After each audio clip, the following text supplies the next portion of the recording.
Өйткені ұлымның бел омыртқасы сынған, алты қабырғасы сынған, почкасы іштен жарылған, ішегі жарылған, сан сүйегі сынған, тізе сүйегі сынған, тобық сүйегі сынған. Алайда ұлым өлмейтін еді. Баллистический экспертизада дәлелдегендей, оқ жақын жерден тиген деді. Яғни ұлымды пыткада ұстап, өлгеннен кейін барып тұрып, мәйітін әкеп тастап отыр. Тараз қаласының соты кінәлі деп тапқан Аруақтар сотындағы ең жас марқұм Ержан Байжановтың ісі апелляциялық сатыда қарала бастады. Бейбіт Қаңтаршының анасы осыған дейін ұлының алаңда емес, орган қызметкерлерінің қолынан азапталып өлгенін талай мәрте дәлелдеп айтқан. Марқұмның мәйітінен сау тамтығы қалмаған. Бұл медициналық сараптамамен расталғанды. Жалғыз ұлынан айырылған ана әділдік іздеп тергеушінің рөлін атқаруға мәжбүр. Бүгінгі сотта зарлы ана перзентін азаптап өлтіргендер денесін алаңға апарып тастаған, қарумен атқанын сөз етті. Мен бұл ұлымды ақтамастан қоймаймын. Менің қазіргі таңда отбасымда бірде перзент қалған жоқ. Алладан үміттеніп, Қазақстан Республикасына өзінің қызметін, адал қызметін енгізеді деп тәрбиелеп отырған ұлымды, 4-ші сыныптан әскери болуды армандаған ұлымды 7-ші қаңтар күні азаптап, қорлап, денесінің сау сүйегін қалдырмай сындырып, одан кейін барып денесін Төле би 38-ші үйдің арт жағына, яғни балалар ойнайтын алаңға алып келіп тасталынған. Ал мемлекеттік айыптаушылар тарабынан сіздердің қолыңыздағы үкімде олай жазылмайды. Бұны мен неге сүйеніп айтып отырмын? Өздерінің алып келген куәларына сүйене отырып, осы кезге дейін іс процесс барысында маған айтылды. БТР түнгі сағат 11-де алаңға барып атып кетеді. Балаңыз 15 сағат далада өліп қалған, одан кейін табылды деді. Ал бұл жерде мемлекеттік айыптаушылардың өздері алып келген куәларының 103 қызметкері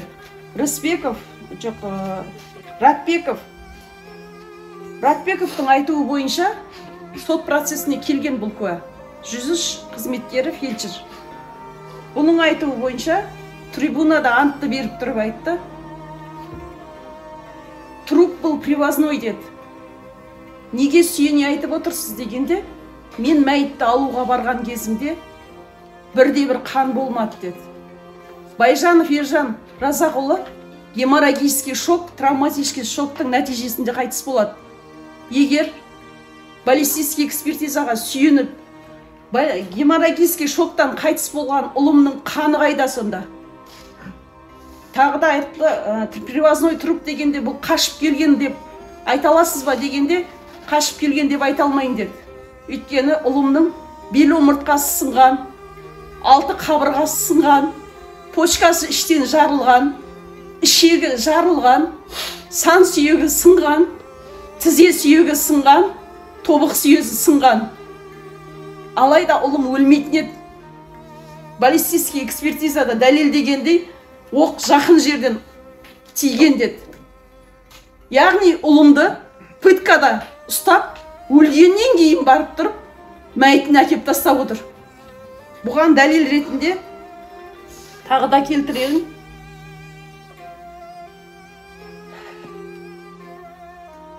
Ратбеков Жансбектің айтуы бойынша, мен барған кезде трупты тексергенінде неокоченевший деді. Яғни баламның денесі әлі қатпаған жылы күйінде екен. Привозной деуге тағы да не дәлел дегенде баланың денесі жылы деді. Алайда 6-ші қаңтар күні түнгі сағат 11-де БТР атып кетсе, менің баламның денесі неге жылы күйінде болады? Не себептен? Саусағымызды да алаңсыз сындырып алатын болсақ, айқайлап көмекке шақырамыз. Менің баламның денесіне бір жеріне жарақат келгенде ол көмекке шақыратын еді. Өйткені балам адамдар тұратын үйдің арт жағында әкеліп тасталынған. Бұл жерде қайтыс болып отқан жоқ. Тағы да бір дәлел келтіретінім, куә, мемлекеттік айыптаушылар тарапынан алып келген куәлар: Байымбетов Н. заправканың охранасы менің баламды неге келді, заправкаға келіп бензин алды деді, мемлекеттік айыптаушылар тарапынан.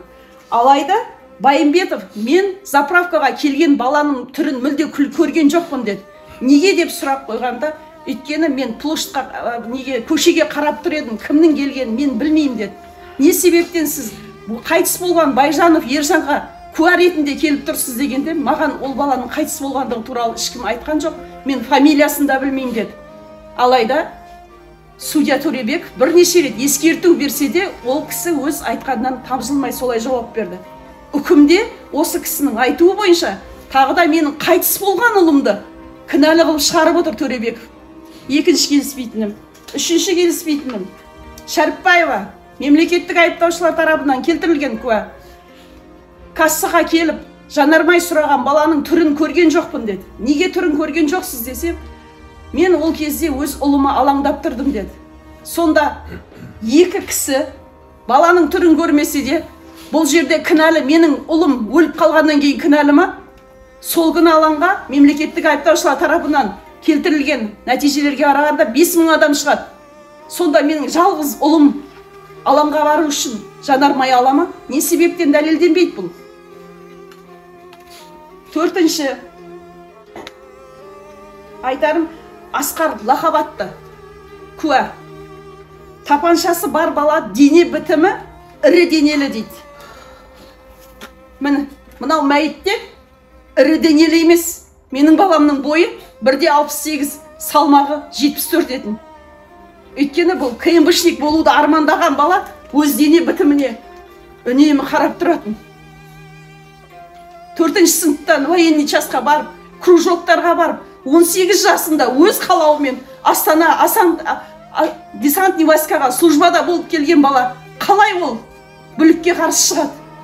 Оның арманы тек әскери адам болу еді. Алайда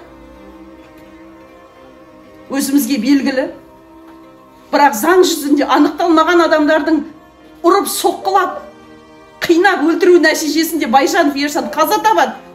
Қаза тапқаннан кейін ешкім сөйлей алмайды. Құрметті судья, бұл өмірде, бұл жалған өмірде бәріміз қонақпыз. Ертең о дүниеге кетерімізде денемізді Алла тағала құлыптайды, одан кейін сөйлей алмайды. Егер де Алладан мен күні-түні сұраймын, Аллахым бір белгі берші, ұлымды бір сөйлетші. Кім өлтірді бұл ұлды? Неге өлтіріледі? Неге өліміне себепті адамдар жазаланбайды? Өліп қалғаннан кейін менің балам жазадан, жазықсыз өліп отыр. Кінәдан о дүниеде статьямен отыру керек. Менің арманым ұлымды ақтау. Қалай да ақтап аламын. Өйткені мемлекеттік айыптаушылардың келтірілген уәждеріне қарағанда, мен бұны осы кезге дейін жұмбақ ретінде ойлап келгенмін, бұл неге өлді деп. Ұлым өлімі алдында бағанаға айтқанымдай, бел омыртқасы сынады, қабырғасы сынады, оң жақ сүйегі сынады, почкасы іштен жарылады. Жаңағы бағанаға келтірілген Кауетовтың сөзіне қарағанда, ішектер іштен жарылады. Наружный мен внутреннийдің екеуінің разницасы бөлек. Яғни Кауетов оқытылған куә, дайындалған куә. Ол ешқашан көргенде жоқ Байжанов Ержанды. Өйткені 7 қаңтар күні сағат 11:30-да 103 қызметкерлер келіп, трупты алып, мәйітті алып кетеміз дегенде, баланың денесі әлі жылы болады. Алайда Кауетов олды баламның мәйітін түнгі сағат 11-де көреді.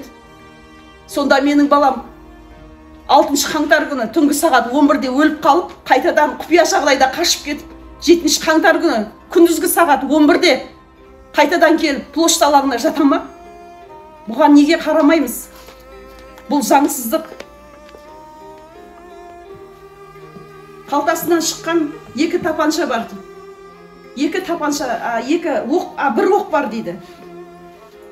Бұл оқ Макаров тапаншасының оғы дейді. Алайда Макаров тапаншасы неге іс құжаттарында көрсетілмеген? Ол оқ қайдан жүр? Не себептен?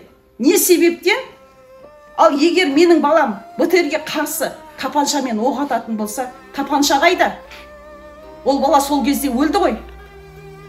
Тапанша қайда? Неге тапанша іс жүзінде тіркелмейді? Яғни бұл жалған. 272 статьяның 2 тармағымен ұлым қазасынан кейін айыпты деп танылды. Мен бұған келіспеймін. Келіспейтін себебім, мүмкін алаңға барған болуы мүмкін. Өйткені 5000 адам болды. Ал егер менің ұлым өлгеннен кейін осылай 272 статьяның 2 тармағымен айыпты деп танылатын болса, сол күндегілердің бәрі неге айыпты қылып танылмайды? Не себептен бізге келген куәлар бұрын күдікті болып есептелген? Бұл да заң бұрмашылық. Яғни олар тірі адамдар. Біздің ұлдарымыз өліп қалды, ол сөйлей алмайды. Сол себептен кінәнің бәрін оларға жаба берудің өзі бұл ақмақтық, тағы да заңсыздық, бұрмалаушылық бұл. Ұлымның тергеуші Халықтай Айбектің айтуы бойынша мен одан сұрадым. Не себептен менің ұлым осы кезге дейін кінәлі болып келіп отыр? Мен саған бірнеше рет дәлелдерді әкелдім ғой. 138 куәдан сұрағансың. Оның бірде-біреуінде қарсы әрекет жасаған туралы ақпарат бар ма дегенде жоқ деп. Әпке, мен просто следовательмін. Бұл сотта шешіледі. Бұл сотқа дейін барсаңыз, балаңыз ақталады. Тағы да сол жерде кімнің өлтіргенде табасыз деп. Өйткені мен сұрағымның бәрі сол болған. Менің баламды кім өлтірді? Неге өлтіріледі? Ол қандай қылмыскер болса да, неге өлтіріледі? Не себептен өлтіріледі? Мына жерде суретте көрсетіледі. Жизненно орган дейміз ғой. Ондай оқ тимеген менің балама. Бұл яғни пытка жасап, бел омыртқа сынғаннан кейін өз қылмысын жоғалту үшін баланы өлтірілген. Бала өлтіріліп отыр. Бала тірі қалғанда, онда мен мына жерде тұрмаста едім. Өзі жауап беретін. Бұл кезде біз сот процесі кезінде бірнеше дәлелдерді келтірдік. Бірнеше куәларда келді. Байжанов Ержанды, жаңа Асқар лақап тапаншаны көрдім деген бала анық айтады, киімі қара болатын дейді. Ал іс құжаттарда менің баламның спортивкасы қызыл түсте болатын. Ірі денелі дейді. Менің балам ірі денелі емес. Ол кімді көріп, кімді айыптап отқанын мен білмеймін. Ол может Байжанов Ержан екенін білмейтін де шығар. Өйткені жаңағы Мырзалиев қайтыс болған балаларға куә болып отырсыз деген кезінде өз тергеу ісі процесс кезіндегі берген куәлігіне қарсы өзі сөйледі. Қарсы тұрып айтып отыр. Сондықтан менің айтарым, екінші қалалық соттың